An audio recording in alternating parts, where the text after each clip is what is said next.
Good morning বেটু, good morning Santu.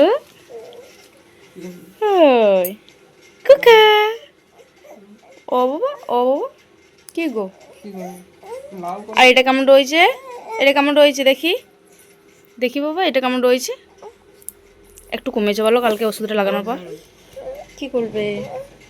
আর তুমি কেমন রয়েছো? তোমাকে কালকে একটা মিমি জিজ্ঞাসা করছিল যে সোনামা কেমন আছে। কি গো বলে দাও, বলো আমি একটু ভালো আছি মিমি। যে টি ব্যাগ মলমটা হয় ওই মলমটা লাগিয়েছি, তো তারপর থেকে সোনামায়ের এই যে ঘাটা কিন্তু একটুকু কমেছে।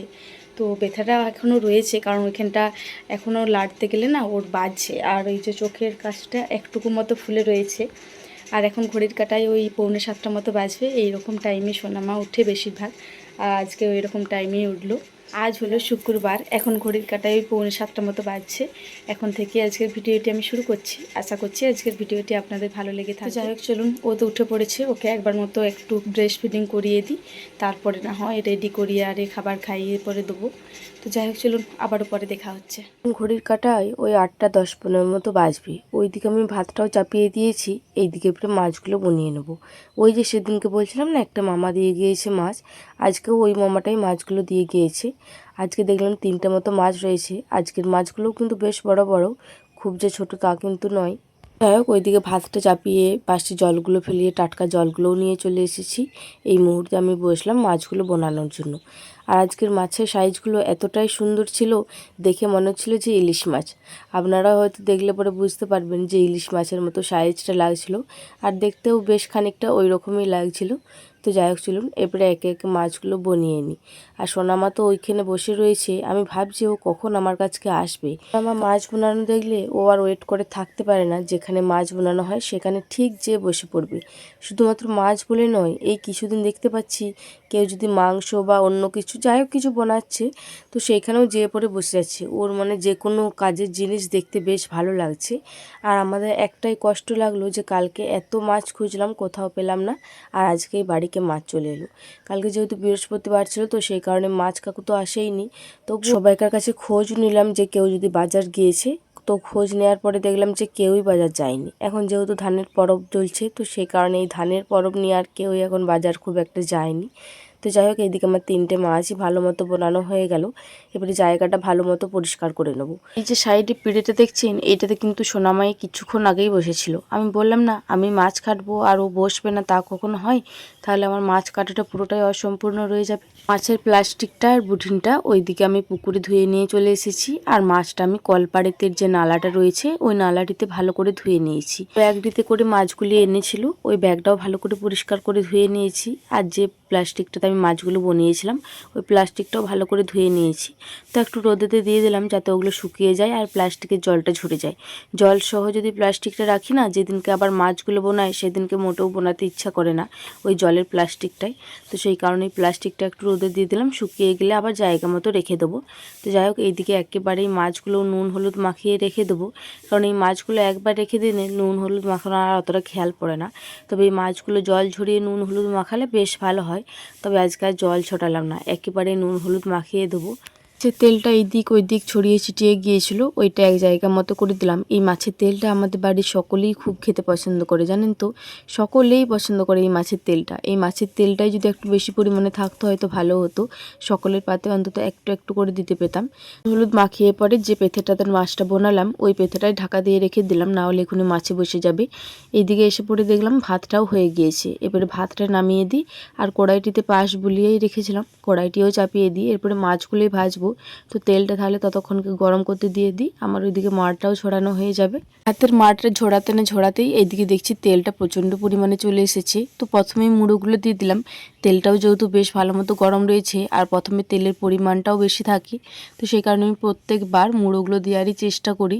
ওগুলি যদি মুচমুচি করে ভাজা হয় তাহলে কিন্তু খেতে বেশ ভালো লাগে। আর এই মুড়ো ভাজাগুলো গরম গরম ভাতের সাথে কিন্তু আরোই ভালো লাগে। তো ওইদিকে দিদিভাইও বলছিল যে বুনু তুই উঠ, যদি খেপির কাছকে যাবি যা, যদি কিছু খাওয়াবি তো। তাই বললাম তুই না হয় ততক্ষণকে পেস্টটা করে নে। সবাই যদি বিভিন্ন কাজে থাকা হয় তাহলে যে কোনো কাজই তাড়াতাড়ি হয়ে যাবে। আমি এদিকে মাছগুলো ভেজে নিতে, দিদিভাই যদি ওইদিকে পেস্টটা করে নেয় তাহলে একটা সবজি বসিয়ে দিতে পারবে মাছগুলো ভাজার পরে। তো সেই কারণে বিশেষ করে বললাম। তো যাই হোক, ওইদিকে আমি মাছটা এক কড়াই মতো ভাজার পরে দিদিভাইয়ের পেস্ট করা হয়ে গিয়েছিল। এরপরে দিদিভাই এরপরে রান্নাশালে ঢুকে পড়েছে। আমি এরপরে সোনামাকে যে অল্প পরিমাণে জল খাওয়াবো, কলা পাকা খাওয়াবো, তারপরে ঘুম পাড়াবো। এরপর থেকে দিদিভাই রান্নাশালের দায়িত্বটা নিয়ে নিল। এরপরে আমি সোনামাকে ঘুম পাড়ানোর পরে যদি ঢুকি, তাছাড়া যদি সোনা পাপা ঘুমিয়ে থাকে তখন দিদিভাই রান্নাটা সেরে নেয়। যাই হোক চলুন, দিদিভাই এইদিকে মাছগুলো ভেজে নেক, আমি ওইদিকে সোনামাকে না হয় ততক্ষণকে খাবার খাইয়ে ঘুমটাও পাড়িয়ে দিই।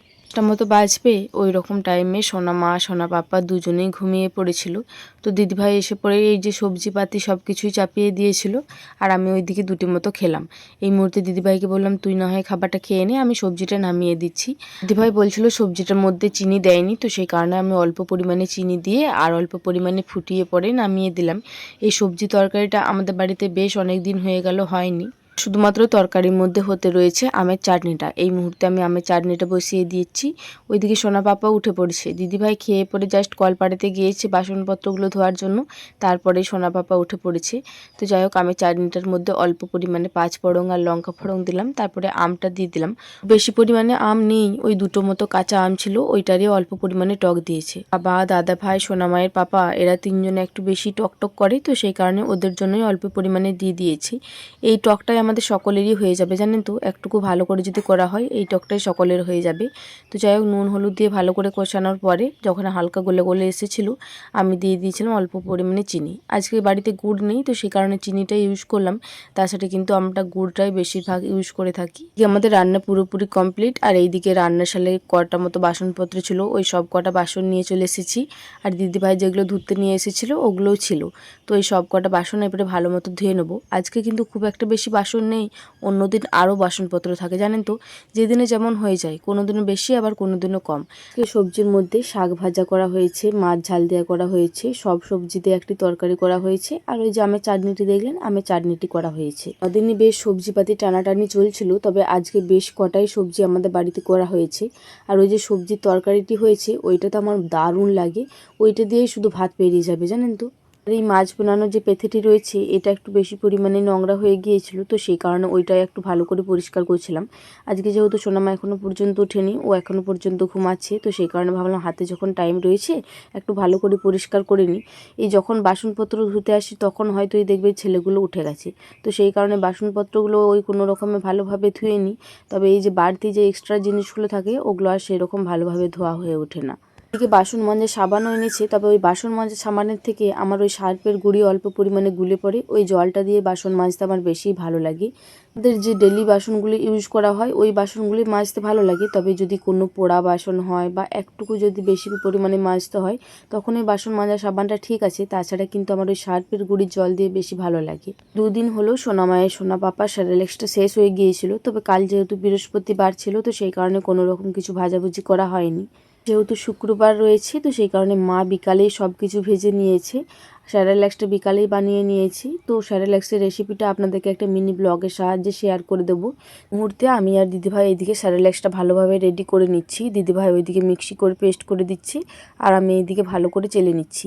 এই মুহূর্তে আমাদের পুরো কমপ্লিট হয়ে গিয়েছে। এরপরে একটা কৌটোয় করে ভালো করে রেখে দেবো। এর আগেতে কিন্তু এক কৌটো রেখে দিয়েছি, এরপরে আরেক কৌটো মতো রাখছি। এবারে তবু একটু পরিমাণটা কম হয়ে গেল জানেন তো, পরিমাণ সবগুলোই ঠিক দিয়েছি তবুও কেন যে একটু কম কম লাগছে বুঝতে পারছি না। তো যাই হোক, এর পরের বার না হয় একটু বেশি করেই করে দেবো। আমাদের বাড়িতে যেহেতু দুটো বাচ্চা ছেলে রয়েছে তো সেই কারণে একটু বেশি করে করলে ওরা একটু বেশি দিন খেতে পায়। তো যাই হোক চলুন, আজকের ভিডিওটা এই পর্যন্তই, আবারও দেখা হবে পরবর্তী কোনো ভিডিওতে। ততক্ষণে সকলে খুব ভালো থাকবেন আর সুস্থ থাকবেন। আর আজকের ভিডিওটি ভালো লেগে থাকলে একটি লাইক, কমেন্ট, শেয়ার আর সাবস্ক্রাইব করে আমার এই ছোট্ট চ্যানেলটির পাশে থাকবেন।